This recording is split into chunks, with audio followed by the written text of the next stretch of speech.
reka dusome mu butumwa bwiza bwa Yesu Kristo uko bwanditswe na Matayo, kandi dusoma ibintu bikeye cyane.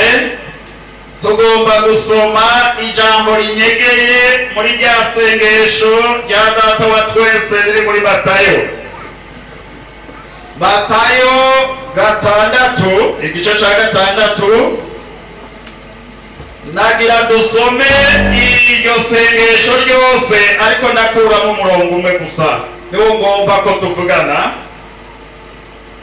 Kuri 9 havuga ngo nuko musenge mutya muti: Data wa twese wo mu ijuru, izina ryawe ryubahwe, ubwami bwawe buze, ibyo ugomba bibe mu isi nuko biba mu ijuru. Uduhe ibyo kurya bidukwiranye uyu munsi, uduhebere imyenda yacu nk'uko natwe twahebeye abari mu myenda yacu, kandi ntutujane mu bitwosha nabi, ariko dukize wa mubi, kuko ubwami n'ubushobozi n'icyubahiro ari ibyawe ibihe bidashira. Amen. Kuri 14, kuko nimwaharira abantu ibyaha byabo, na so wo mu ijuru azobaharira namwe, ariko nimutaharira abantu ibyaha byabo, na so wo mu ijuru nawe ntazobaharira ibyaha byanyu. Dusome muri icyo gice cyo hakurya c'indwi umurongo wa 21. Aho muri Matayo 7:21 havuga ngo umuntu wese avugereza ati: Mwami, Mwami, si we azokwinjira mu bwami bwo mu ijuru atari ukora ibyo Data wo mu ijuru agomba. Reka duhereze mu butumwa bwiza bwa Yesu Kristo uko bwanditswe na Luka 22 umurongo wa 42. Luka 22 umurongo wa 42 havuga ngo ati: Data, asanga ubigomba kuri iki gikombe kindengane, ariko ntibibe uko jewe ngomba, yamara bibe uko we ugomba. Amen. Ngomba dusubire muri Matayo rero, muri rya sengesho ndabaharire icyo ngomba ko tuvuganako. N'umurongo wa 10 wonyene.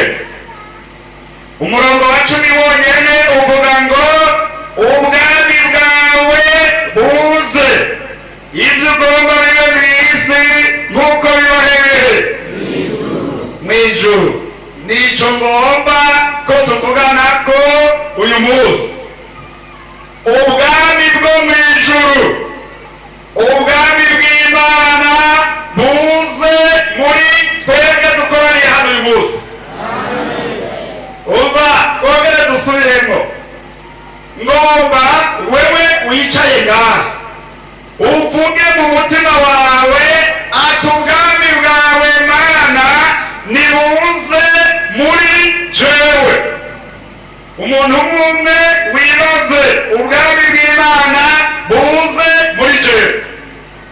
Murabona Imana yatugiriye ubuntu mu mashengero ya Pentekote. Turonka abantu benshi bakurikira ijambo y'Imana, baraza mu mashengero turongore ya Pentekote mu Burundi. Abantu baruzuye, baruzuye, kandi naharaba agace ko mu mirango gusa, no hanze mw'ibarabara bari. Urabona none ntimubona yuko mu ijuru hazozayo abantu benshi? Ariko kandi murangishuye, hishuye bakeyi. Nibyo kuri byo uko nyene munyishuye nuko nyene, kuko sinababujije kwishura, mugabo inyishu yishuye bakeyi. Ngiri inyisho rero y'uyu munsi. Umva iri jambo Pastor Claude Sinzi muri cya gikorane cy'ikirembo wari umaze kuba pastor. Iri jambo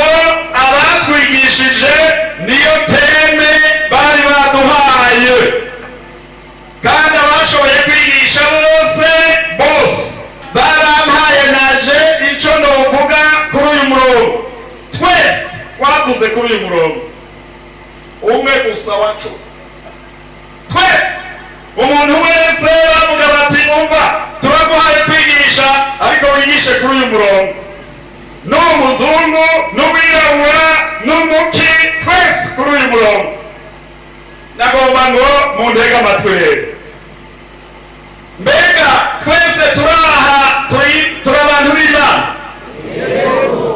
twese n'ubudakijijwe kuko umubyeyi arashobora kubyara abana beza n'abana b'ibigabo siko Imana ni data wa twese nukuri Imana ni data wa twese n'ikimuga n'umusuma n'uwukijijwe bose uzohirahire uze kwica umusuma umwica atakwita umubone ngo bambariye ko ari umusuma umwica Imana izoguhora amaraso yiwe kubera iki hariho abagerewe kwica abasuma bafitiye uruhusha babisinyiye ariko wewe ntabyo wagerewe aha muri Bibiliya biranditswe hariho abafata abasuma bakabahana naho bobica ntabakurikirana kuko barabisinyiye hariho abagereye kurwana bagendana inkoho babisinyiye ariko wowe utabisinyiye n'ibica umuntu bazogupfa kandi n'abariya babisinyiye nabo aha hariho abasirikare n'abapolisi ndabizi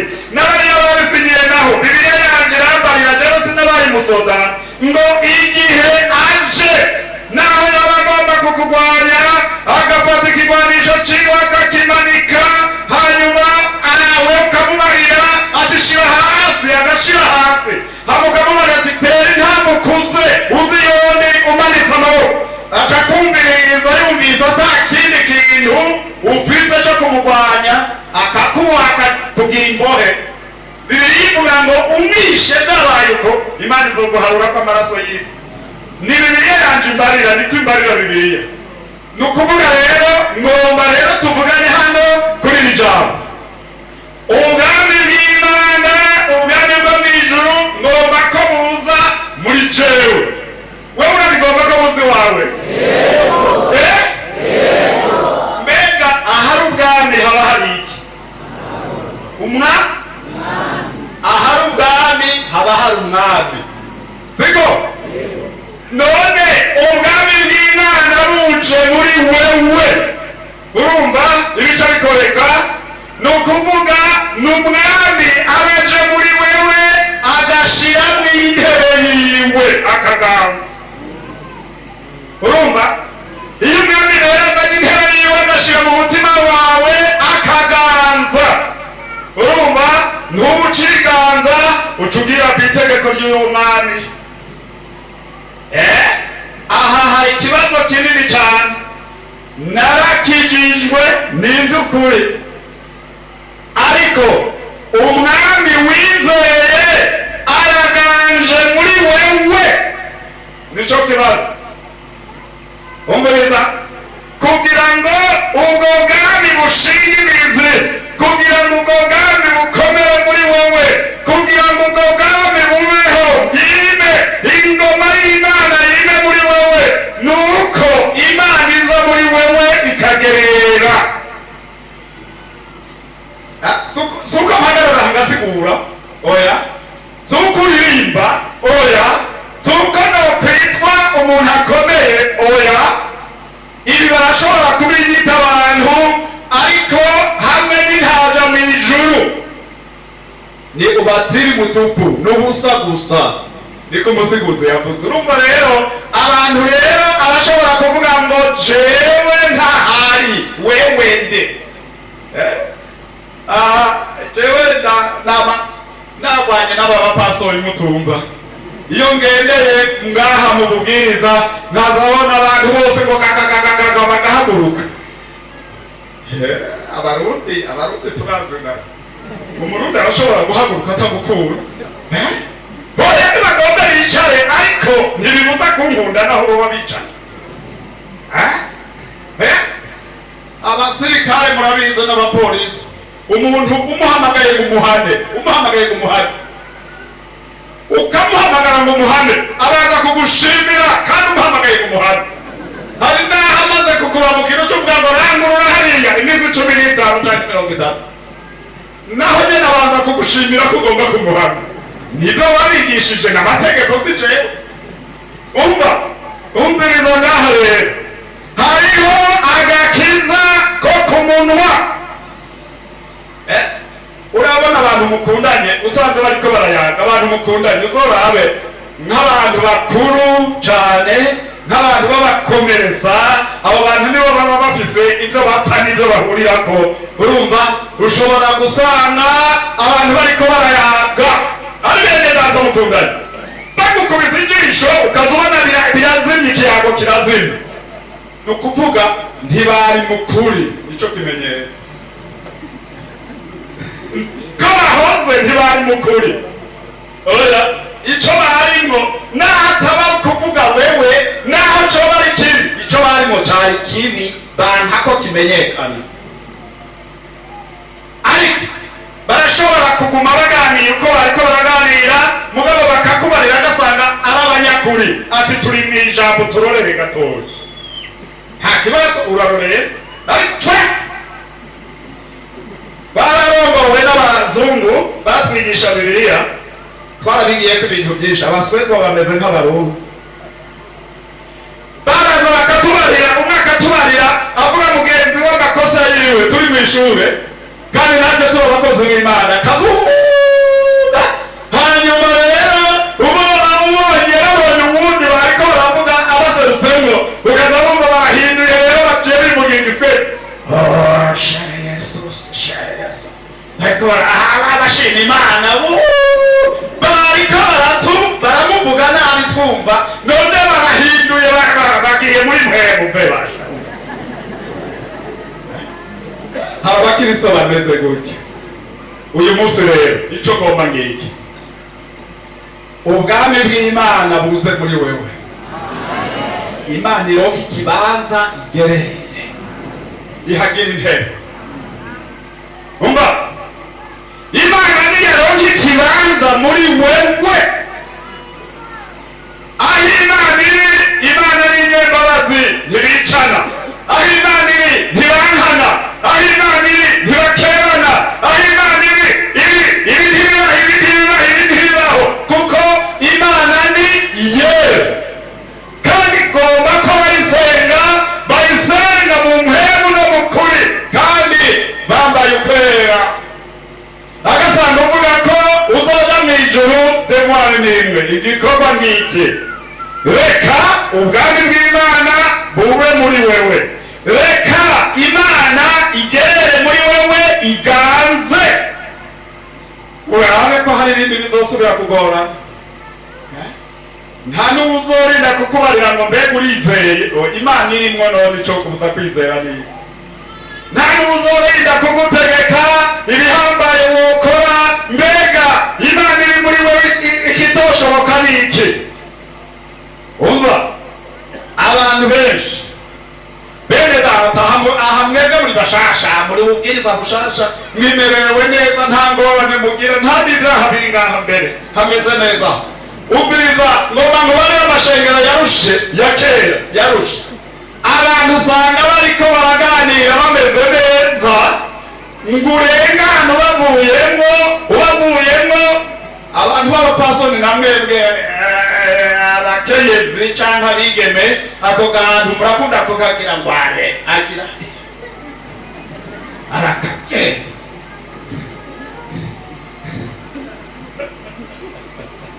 Reka twivugire kuri Yesu. Murazi Yesu abarira abafarisayo n'abasadukayo. Yesu abarira abafarisayo n'abasadukayo, arabarira ati ubwami bw'Imana burabegereye. Ati buri hehe? Butwereka aho uri, aho ubesha ngo ubwami bw'Imana buri wobuzaga buri hehe? Aho ngarabarira ati ubwami bw'Imana buri muri mwebwe. Ati nitwababariye, uyu ni mwene Yosefu ntiyamenya abo turibo, twebwe turi abana ba Aburahamu. Muri Bibiliya rero mu Bisirayeli uvuze Aburahamu, ukavuga Isaka, ukavuga Yakobo, abo ni urutonde ararengana abantu bose baca bugufi. Nawe ivyo nivyo yagomba ivyo yari yateze ategera kure, yagomba ivyo nyene ko arivyo bamubarira. Tumviriza, iyo muba abana ba Aburahamu muba mukora nk'ivyo Aburahamu yakoze. Urumva Aburahamu yagenda mu masezerano y'Imana, aho Imana imucisha hose akaba ari hafi. Iyo muba abana ba Aburahamu muba mugenda ukonye nuko Aburahamu yagenda. Ariko umva, kuko yari Imana, ariko noneho muri abana ba wa mubi, kuko ibikorwa mukora ni vya wa mubi. Ati uwo muntu akwiye gupfa. Twebwe umva, iyo muba abana ba Aburahamu nimuba mugomba kunyica. Icyo nicyo yagomba ko abaseruramwo ibibabogabogamwo. Hanyuma handi bagaca bavuga ati tumufate. Hari n'ahantu yari i Nazareti, maze ngo bavuga bati tugende nitwashika hamwe ku mpanga murondera abantu bazi guhenura bamutembagarize mu mpanga. Hanyuma rero agaca bacamwo akagenda bakamubura kuko yari Imana. Akongera akagaruka uwundi munsi, tuma Aburahamu atarabaho jewe nariho. Mbeba ako gahungu ka Yosefu karahumye ubuho ngo Aburahamu atarabaho wari. Ariko arababarira uko byanditse. Ubwa mbere na mbere jambo yariho, kandi uwo jambo yari Imana, kandi uwo yahoranye n'Imana ubwa mbere na mbere. Byose byaremwe nawe, mu byaremwe byose nta kintu na kimwe kitaremwe nawe. Ni ukuvuga ngo yagomba kubereka ubumana bwiwe ariko ntibatahure. Umviriza rero nawe muntu wo mu mirango, ubu munsi icyo gomba agasanga uri uw'Imana, agasanga ugomba kuzoja mu ijuru, ubwami bw'Imana nibuze muri wewe bugereye ugushika. Imana icihagira intebe, hanyuma uca ugenda uko Imana igomba, mu nyuma uzoca uja mu ijuru. Si ukuvuga ubutumwa, si ukuririmba, si ugusenga. Oya, kuko hano muri Matayo 7:21 havuga ngo abantu bose bamvuneza bama bavuga ngo mwami uko bukeye. Abantu bama bavuga ngo Yesu. Abantu bama bamuvuga ku munsi sibo bazokwinjira mu ijuru kiretse bagira gute? Abakora ivy'Imana igomba. Umva, hari aho narabonye ibintu bitari bike ndi harya ku Buyenzi, harya ku Ntahangwa. Nari ndongoye abavugabutumwa, haba abavugabutumwa babiri, kandi ntibarapfa, baracari. Ariko umwe iyo ageze mu by'Imana ni mubi, ahageze ni mubi. Ariko ngomba mvuga umwe n'umupasitori, muri abo bapasitori bashasha. Umwe yarakunda gusenga, yarashobora gusenga hagahera n'iyinga, hagahera n'amayinga abiri no ku meza tutamubona ariko arasenga. Uwo wundi rero aravuga ngo rero mugomba kutwishima ko twebwe tudasenga wiyicisha inzara warananutse, ngo jewe nanjye ngiye kubigira mbere, jewe ngomba kugira iminsi 40 nk'iya Yesu. Murabona ngo nibindi akwishima. Aha bimubarira turi ku meza. Nabaradi abakozi b'Imana, ibintu by'ibikino rero ntibica muri bene ibyo. Uwasenze ntiyavuze ko yasenze. Wewe ugomba kuzoza gusenga ubanje gutsiba, watigiye ngo jewe ndagiye sivyo by'iwawe mbere nzogira iminsi 40. Nturagira n'umunsi umwe none uvuga usindiye ku minsi 40. Turaho ndareka uwo muntu rero yari yimariye iminsi mu masengesho, nta nico yavuze, yarahoze. Ngomba mubarira ibyabaye, aransezera. Pastor, ntuzonondere muri iyi minsi yose kugeza ngarutse tego. Wabivuze ndumva arezi genda. Hanyuma rero ngomba mubarira ibyabaye. Umunsi wa mbere, umunsi wa kabiri, umunsi wa gatatu terega mwarimu byanse yaravye ati none arakeneye umuduga umujana kwa muganga, baca bamukubita muri tagisi no muri Prince Regent, akubita y'amayinga yari muri serumu.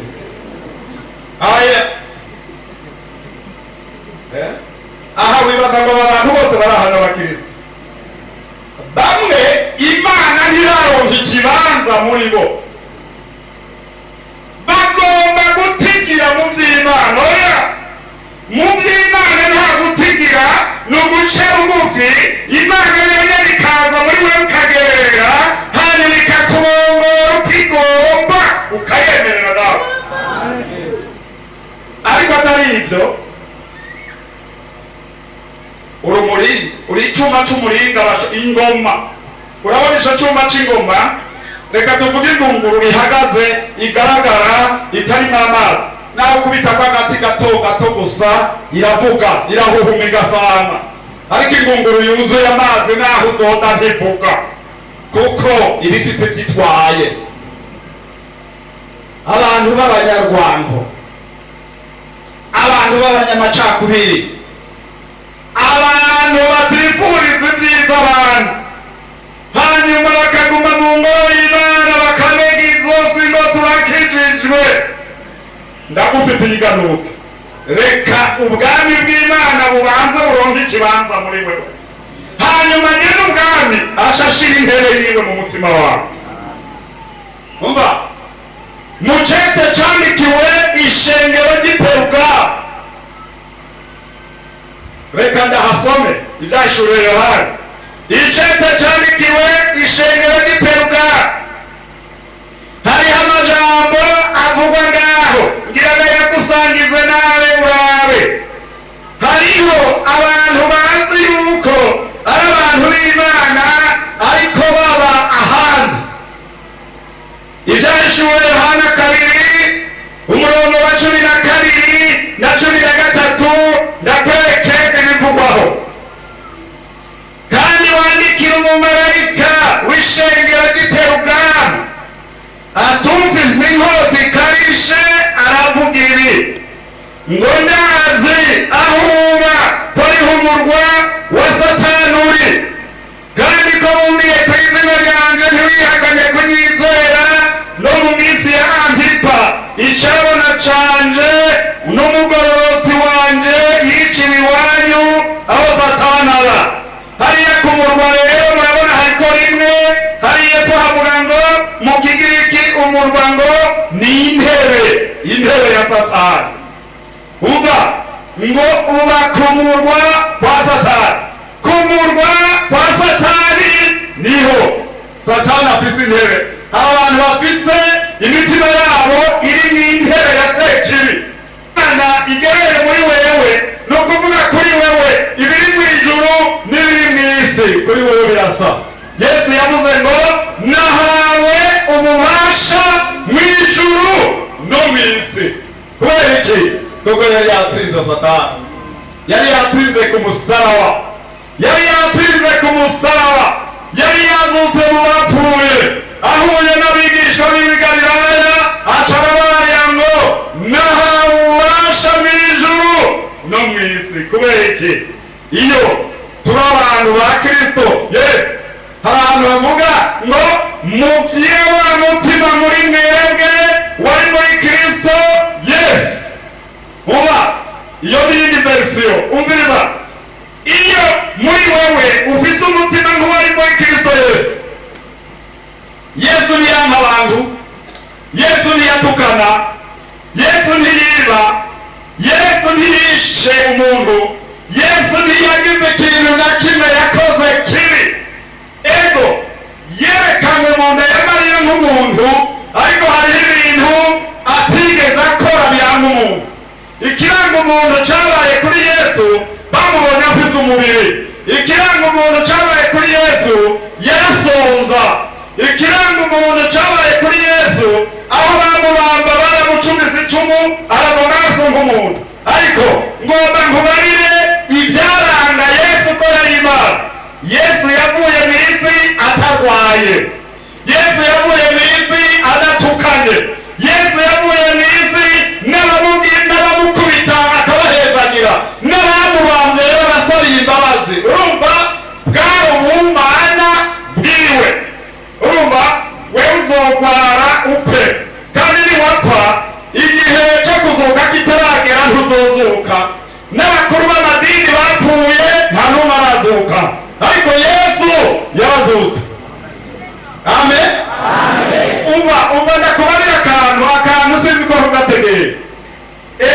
yesu aho yari korakora ngaha yamavuga ngo jewe ndakora na data arakora nkora ibyo data yantumye gukora ni ukuvuga yakora anarumoni na se hanyuma rero hari ahantu hamwe igihe bari bamufashe bagomba kumufata yabanje kuja gusenga igetsemani niho twasomye harya agiye igetsemani rero atangura kujana n'abigishwa abigishwa abashiramo imiko abigishwa ni 12 ariko umwe yatorotse yagiye kubahereza kurondera amahera yagiye kurondera amahera yuda ntiyarimo hanyuma rero bagenda 11 gusenga umuce wa mbere sigara ngaho barasigara ngaho arunguruza umuce wa kabiri urimo abantu 3 gusa bobo yita ko abahizi nawe nyene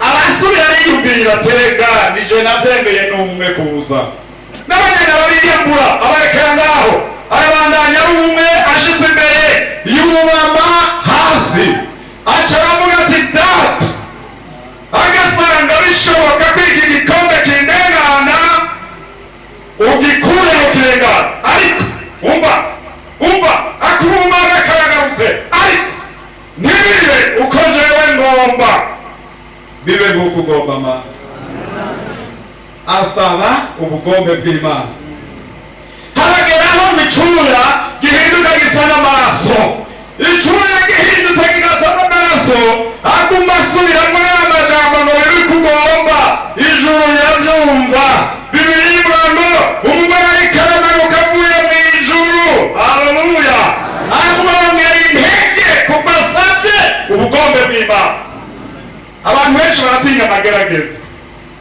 abantu benshi baratinya amagerageza bavuga ngo ejo bazokwica nyine naho bagomba bakareka kukwica bibiri yivuga ngo kuriye kuri iki giti uzopfa aha naho abantu biteranya ku Mana bica abantu bariko barakorera ubusa naho bokureka nta myaka 100 womara uzopfa ntibarinda kwirinda baravuga mu buhanuzi ngo uko biguhahagize ngo utahindukira uzopfa kare ntiwopfu ibyo nta buhanuzi burimo kuko Bibiliya iza yarabihejeje twese tuzopfa umumisiyoneri wa kera iyo mwavuye nari kuvuga mu ijwi yaririmbamwo mwoca mumumenya ariko yigisha aririmba avuga ngo nta ku munsi w'imperuka nta n'umwe azorusimba twese ntawe uzorusimba twese ariko icyangombwa cy'abantu b'Imana tuzozuka sha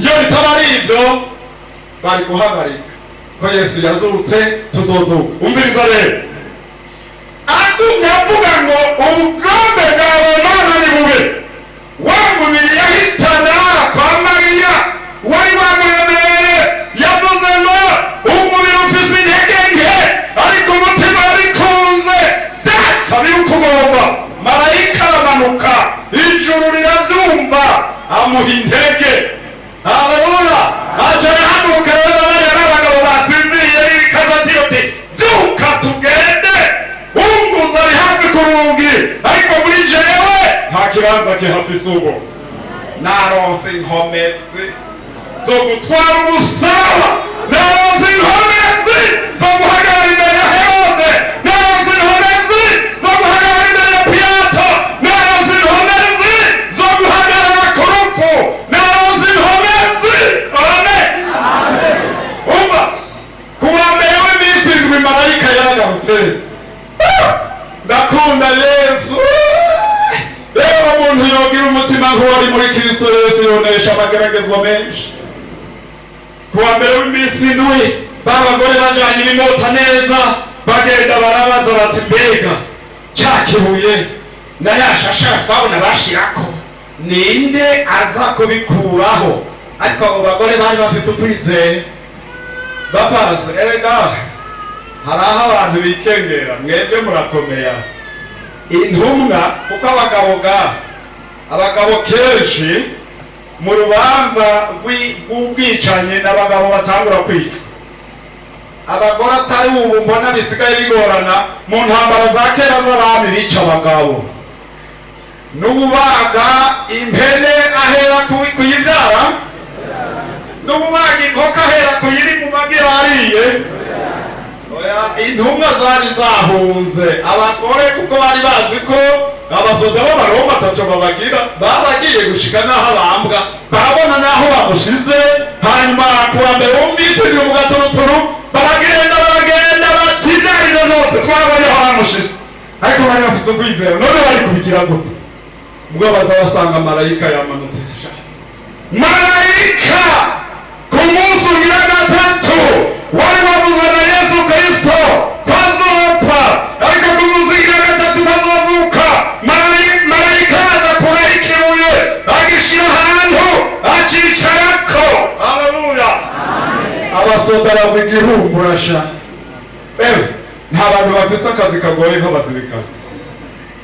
Abasirikare n'abapolisi dasha turabakeza kandi turabasengera aho bari, aho muri turabasengera. Reka mufise akazi kagoye. Urumva none shobuja data gutwara yagutegetse ivyo ukora, yomba biri mu kuri, yomba biri mu makosa, wewe none ugira gute?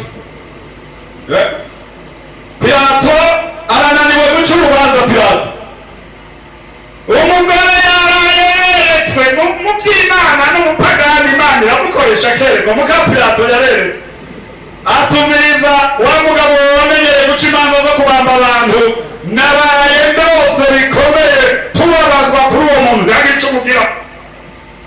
Pilato rero arabyumva agaca azaraza abarira abafarisayo, abayuda bakuru b'idini, abaherezi, tuba mbega uyu Kristo, uyu Yesu yitwa Kristo, uyu mwavuze ko ari umwami wanyu, ndamugire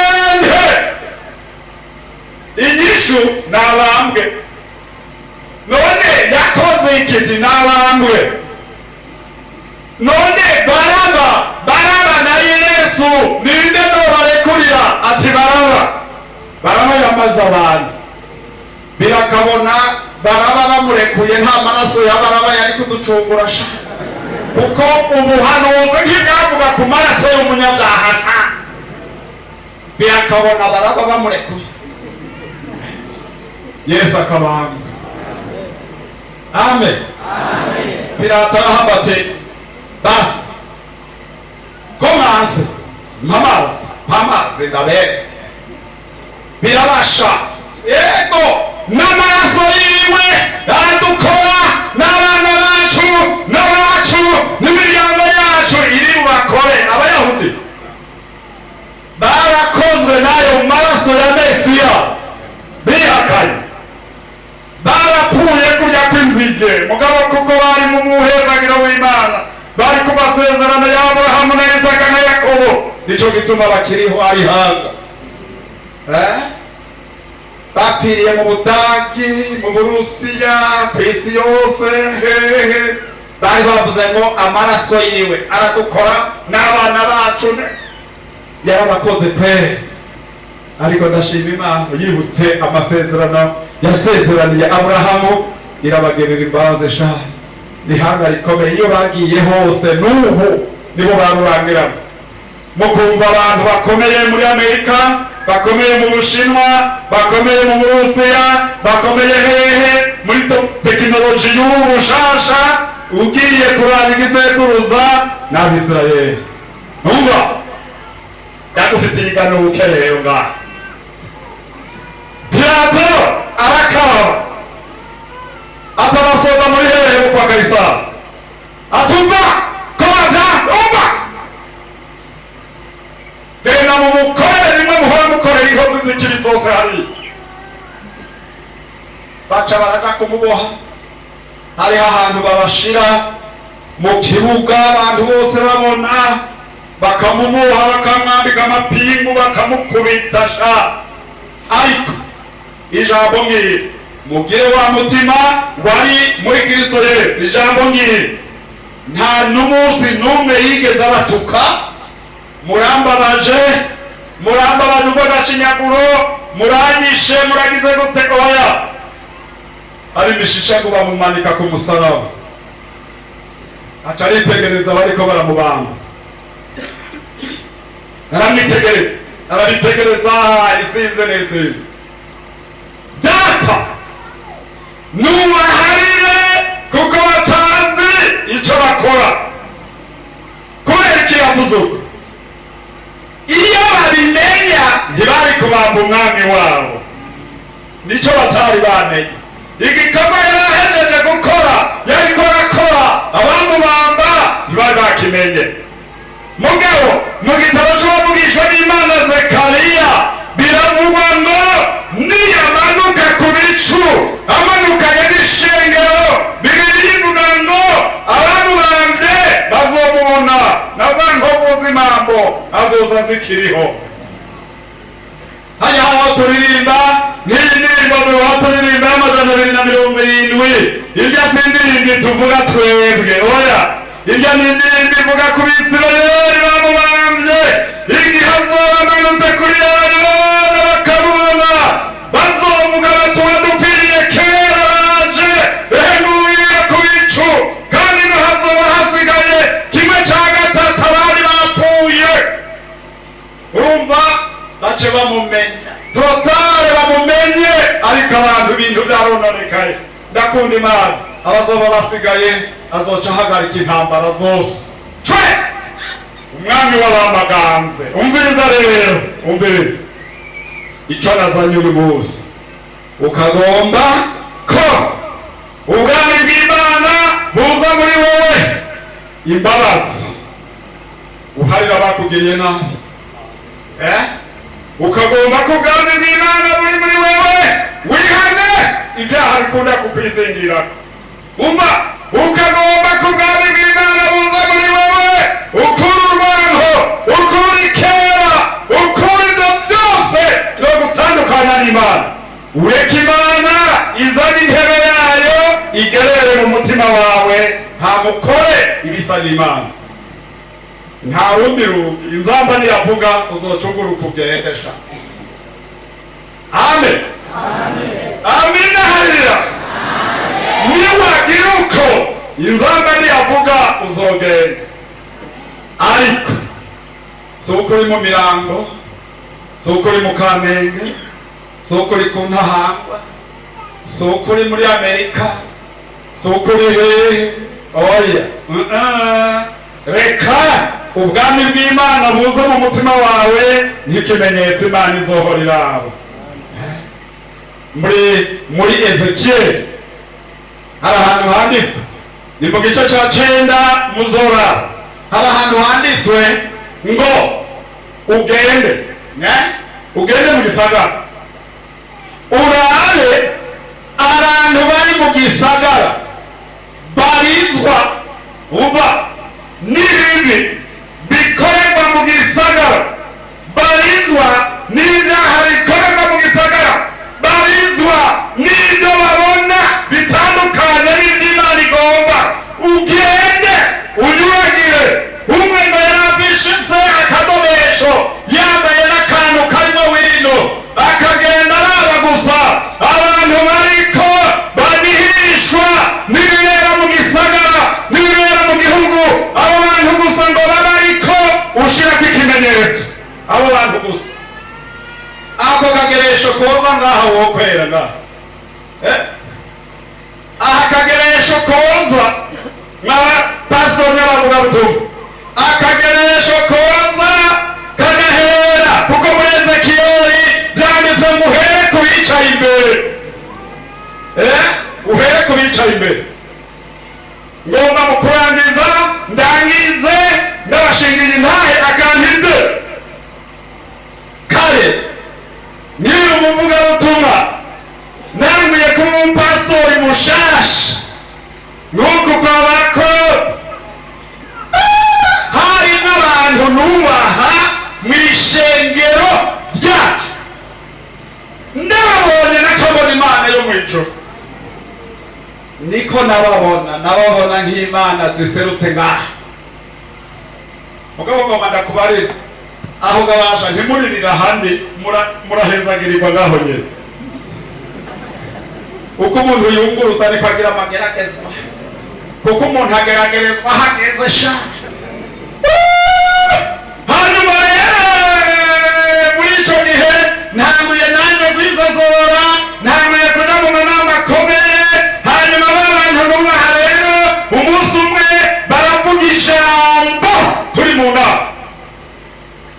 umuntu umwe mu bantu nubaha arahusha aravuga ijambo, kandi umwungere wanje ntitwari twajana, yari yabuze umwana, nari nagiye ndi umwe, mugabo njanye n'umutama Zakariya se wa Pasiteri Manase, kuko umwungere atariho, tugenda turi babiri turaja mu nama.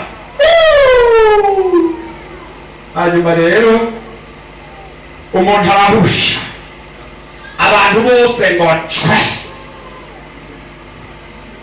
avuze nabi, ntawe uri bumubeshuze, ntawe uri bumushigikire, bose ngo cwe.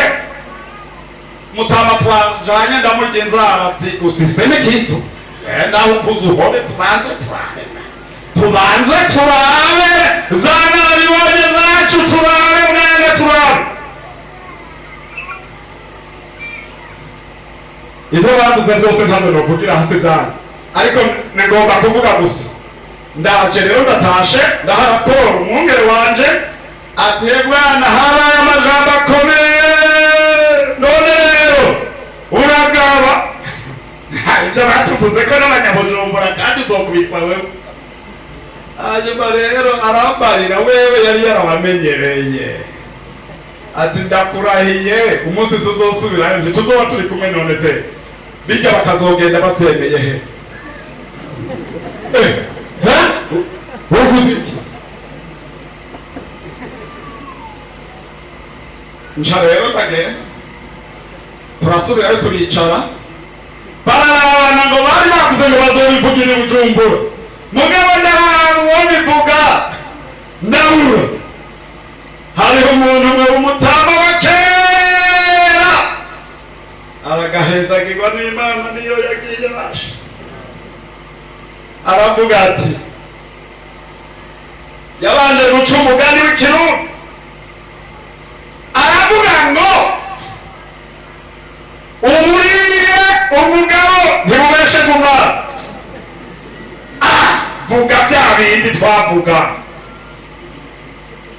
vuga bya bindi yavuga bya bindi, yahoga yari karabagiriza kuko bangana. Vuga bya bindi, umva byaramfashije muri uru rugendo rwo gukorera Imana. Abantu bose ndabubaha bose, n'agarukana, ariko nta muntu ntinya, kuko umuntu wese n'umuntu. Abantu bose n'abantu, ikibatandukanya gusa nimba ubwami bw'Imana bwaje bukakugereramo, uca ukora ibyo Imana igomba, ukagenda nk'uko Imana igomba. Imana itarimura umuntu, naho wokwambara imisaraba igera hariya. Umva, ndakunda Imana ntirenganya, Imana ntigayana sha.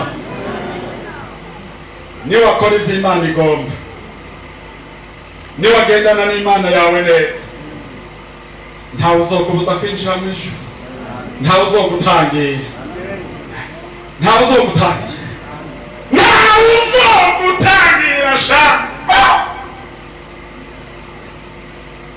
Ewe aha mwibaza ngo uko ndabona utambiye kunda bahoze pasi akadagakunda, ndiko ndasigura biteza cyane. Ni ukuvuga umuntu wese aba ariko aribaza, aka ni keza cyane. Umva, ntuhabe ijunja ry'umuntu, ntuhabe ko mvugishwa, reka mvugishwe, ariko rorera bariko baratwigisha ibitabo by'abavugishwa n'Imana, batwigishije bavuga ngo uzoreke abantu bose bavugishwa ibyo bagomba, nawe ubyandike, hanyuma urorere akomplisema ingene bizoshika. Nibitashika uwabivugishijwe azoba ari umuvugishwa w'ibinyoma, nibyashika bizoba byavuye ku Mana. Hari abantu arara bose mw'ijoro agafagira sema mwana wa majeshi, we ngoja kwanza, kuko uzohava uvugira idashika. Ndabona umuntu umwe w'umukozi w'Imana, sindamuvuga ngo muvuge izina we abatari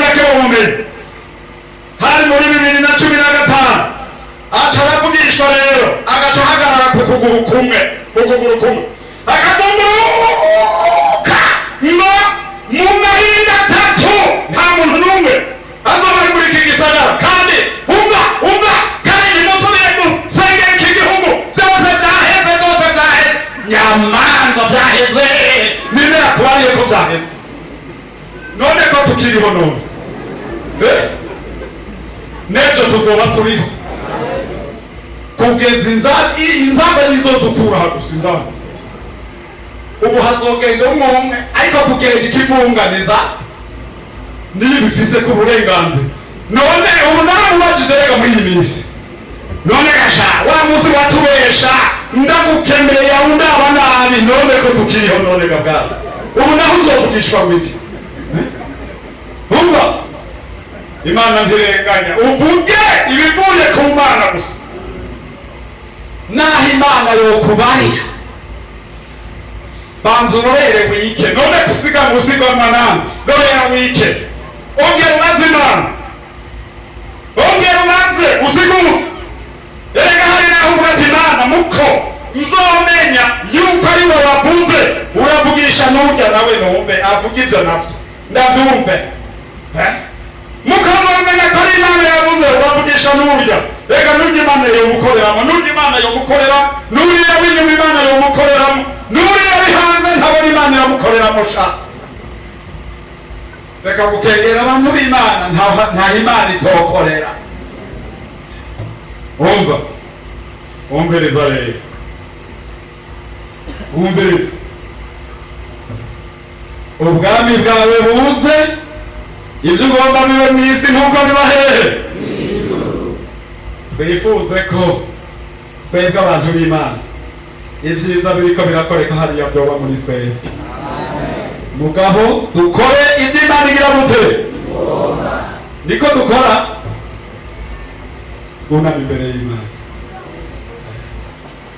tugira dusenge imana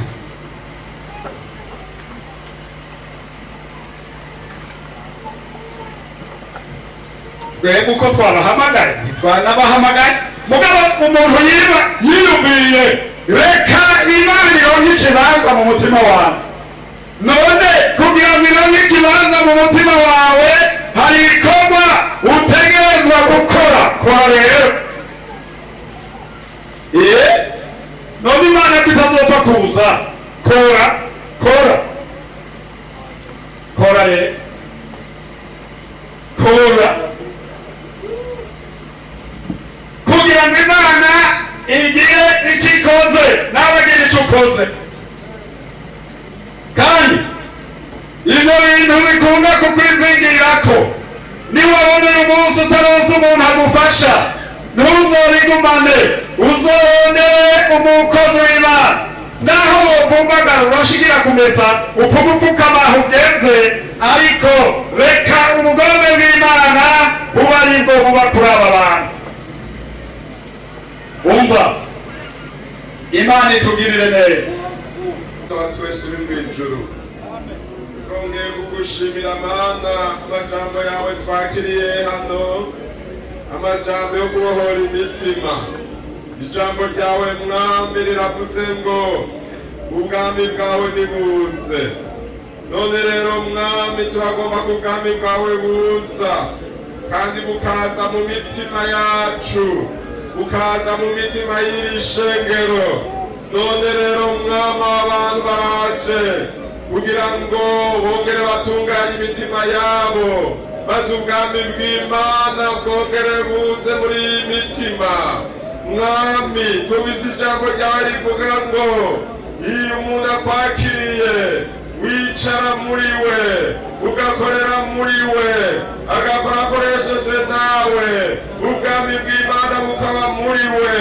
none rero mwamba w'abantu baraciye bugufanya imbere yawe kugira ngo mwami batunganye imitima yabo ibyo tubamana ubwami bw'imana bigutaba muri bo bikugweho n'amaraso ya yesu mana baje kwihana ibyaha n'ibikorwa by'ibyaha biri ibyo byose byotuma utagerera muri bo mana mu izina rya yesu Yesu, mu izina rya Yesu turabasengeye, wimure bijya byose Satani yari yaribitse mu mitima yawo, ubyimure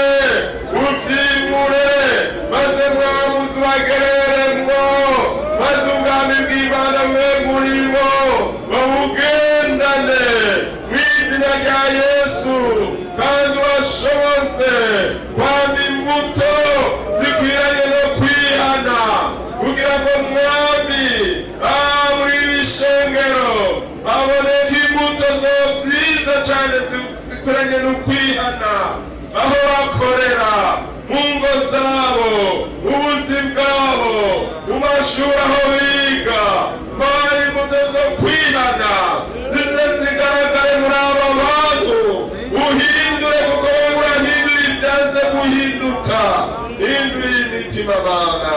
Urakoze turagushimiye, ubagiriye imbabazi, amaraso ya Yesu arongeje, amaraso ya Yesu arahumanure, turabasengeye mu izina rya Yesu Kristo umwami wacu, amen.